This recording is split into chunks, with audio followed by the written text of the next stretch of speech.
estaremos apresentando um testemunho de livramento que Deus concedeu ao irmão Josenildo, da IPFD do estado do Pará. Aleluia! Saúdo a todos com a paz do Senhor Jesus Cristo. Falando aqui com vocês, também quero deixar aqui uma pequena partícula da palavra de Deus.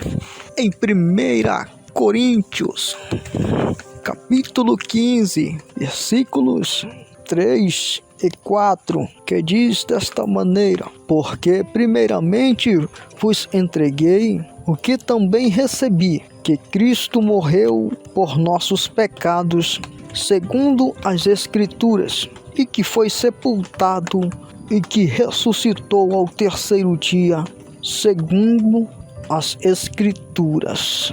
Oh glória! Estou aqui esta oportunidade que Deus está nos dando a falar alguma coisa sobre a nossa própria vida. Aleluia!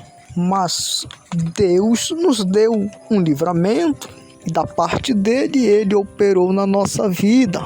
Isso já fazem mais de 10 anos, já se passaram até hoje. Até hoje já se passaram todos esses anos, mas um dia desses eu estava me lembrando, acredito que quase todos os dias eu me lembro, é como se fosse ontem que isso aconteceu na minha vida, verdadeiramente, e até hoje o tamanho da água, como a gente fala para cá, a maré, igual exatamente ao dia em que aconteceu um livramento de Deus na minha vida, porque eu estava no mundo, eu também cheguei a ser usuário de drogas e uma certa vez, aleluia, aconteceu que eu furei um rapaz,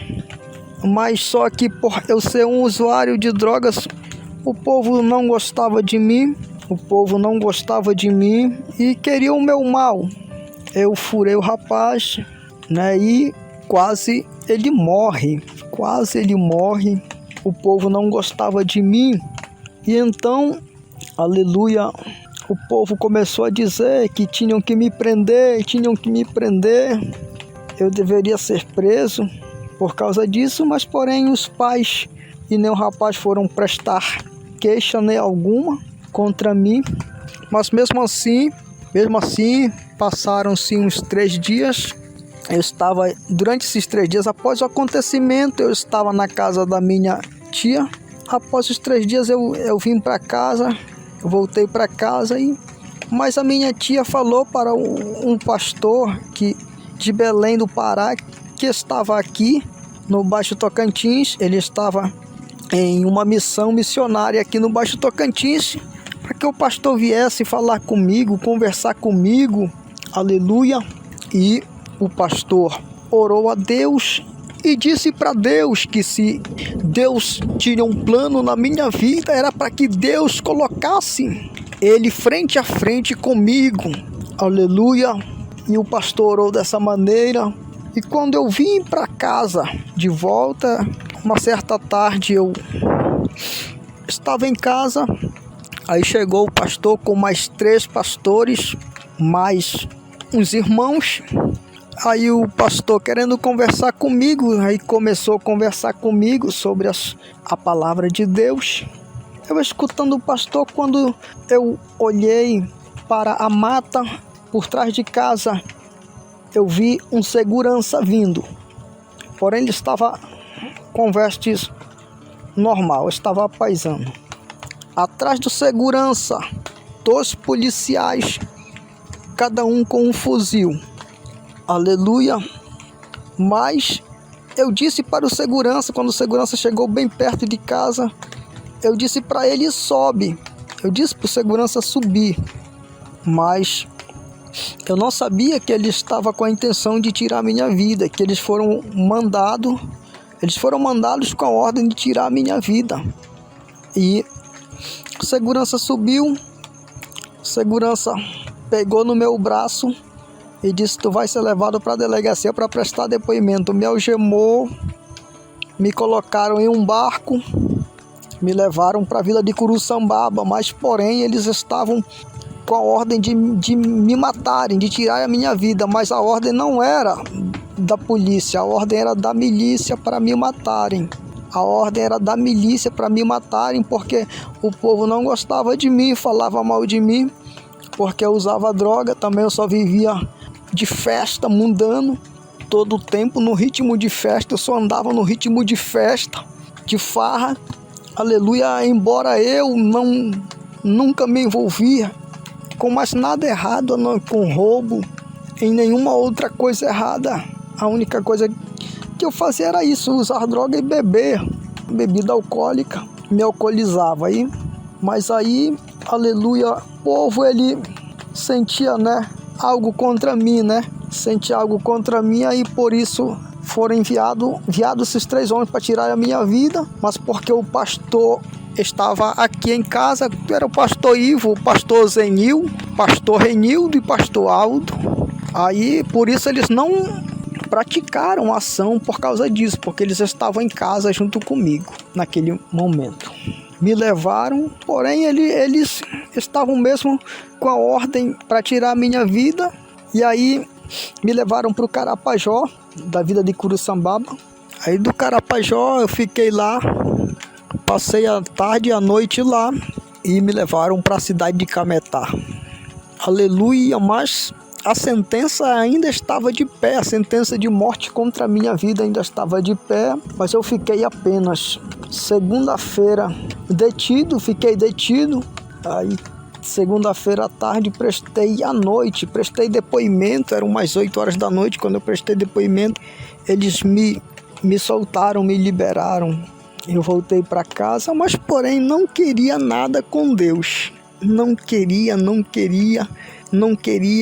de jeito nenhum servir a Deus, eu não queria, eu pensava que Deus não se importava comigo, eu pensava que Deus não sentia um grande amor por mim.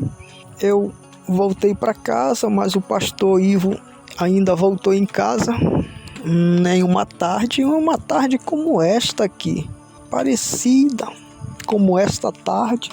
E aí o pastor falou para mim pegar uma Bíblia, eu peguei a Bíblia, ele ia falando os versículos, eu ia lendo, e naqueles versículos o que Deus falava comigo era o que Deus ia fazer comigo.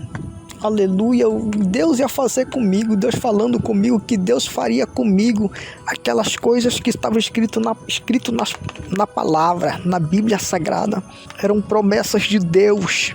Aleluia, mas eu mesmo assim eu estava com aquele propósito firme de não me render a Jesus, de não me entregar a Jesus, não me entregaria, aleluia.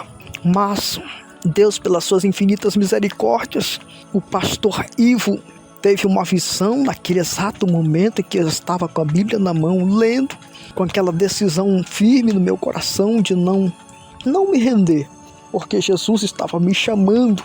Aleluia, e o pastor Ivo disse: aqui tem um anjo, eu vejo um anjo aqui, e esse anjo veio para escrever o teu nome no livro da vida. E o meu coração foi quebrado naquele momento, que essas palavras quebraram o meu coração se abriu para Jesus, e aí eu me rendi para Jesus. Glorificado seja o nome do Senhor Jesus Cristo. E eu pensei, Deus ainda se importa comigo. Aleluia, glorificado seja o nome do Senhor Jesus Cristo. Então naquele momento eu me entreguei a Jesus. Aleluia, glorificado seja o nome do Senhor. Abandonei as drogas, abandonei o alcoolismo e abandonei as coisas do mundo também. Glória a Deus. Passou o tempo, mas veio o grande medo de voltar para as drogas, grande medo. Um certo dia eu estava escutando um programa radiofônico, e nesse programa o pastor dizia: venha aqui, porque eu vou arrancar de você o espírito da fissura. Aleluia. Pensei, eu vou lá com esse pastor, falar com esse pastor. E eu fui falar com o pastor e ele orou por mim, mas ele falou para mim fazer uma campanha de 7 terças-feiras. 7 terças-feiras. E eu fiz a campanha, mas não aconteceu nada na minha vida. Eu pensei que o pastor era um homem de Deus mesmo, mas pensei que a igreja era de Deus mesmo, mas não era de Deus. A igreja não é de Deus, nem o pastor não é de Deus. Não aconteceu, na verdade, o que eu queria, o que eu esperava. Somente eu voltei para casa após as 7 terça-feiras de propósito e em jejum. Aí eu pensei, eu mesmo vou orar, vou jejuar. E eu mesmo jejuei, e eu mesmo busquei a Deus em propósito, em jejum, para Deus operar na minha vida a libertação, o livramento. Aleluia, glorificado seja o nome do Senhor Jesus Cristo. É por isso que eu estou dando aqui este testemunho de livramento, testemunho de escape da parte de Jesus Cristo. Aleluia, glorificado seja o nome do Senhor, e agradeço muito esta oportunidade. Fiquem todos na paz do Senhor Jesus Cristo, em nome de Jesus. Amém.